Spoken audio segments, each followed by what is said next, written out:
Hi guys, I just wanted to send a quick video about how a backup offer works. I need to know two pieces of information, and then there's some things to consider as you make those decisions. So the first thing is, what are we going to offer as a price? So asking is $6.95. In your competition offer, your first offer, you offered $7.15, up to $7.15. We can't put an escalation clause in a backup offer, so we need to have a hard number. You want to consider that contracts usually fall out for three reasons. One is inspection, two is appraisal, three is buyer funding. Those are usually the places that contracts fall out. So if their first contract falls out, it's either due to inspection, which means that they have major items wrong in the house, and therefore you would need to refurbish them, replace them, or live with them. Two, they've already given an appraisal gap guarantee, which means that they're willing to pay over whatever the appraisal comes in at, and that probably indicates that they don't have issues with buyer funding. So if this first contract falls out, it's probably going to be on inspection.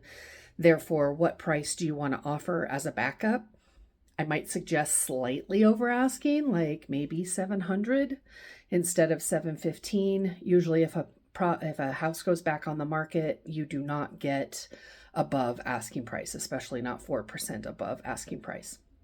Secondly, if we send this offer over, this backup offer over, when we send it over, we can either send it over with a blank acceptance deadline, which means that we don't know if they accept our backup offer, but they have it in hand in case they want to accept it.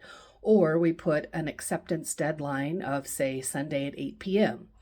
We want to think of it from the seller's perspective. They are currently under contract, possibly with two houses. They're selling theirs. They might have already had an inspection this week, and they're buying a new house. So they're maybe figuring out what their offer is, or maybe jumping through hoops to make sure that they get the house that they're looking to buy.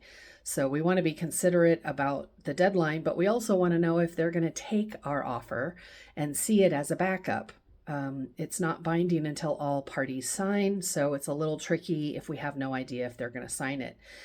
So the question there, do you want me to put an acceptance deadline date in the contract, or just leave it blank and let it hang out there until they contact us?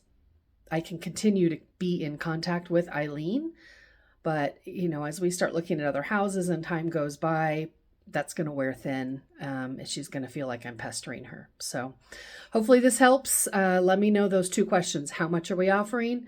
And do you want an acceptance date deadline? Thanks. Bye.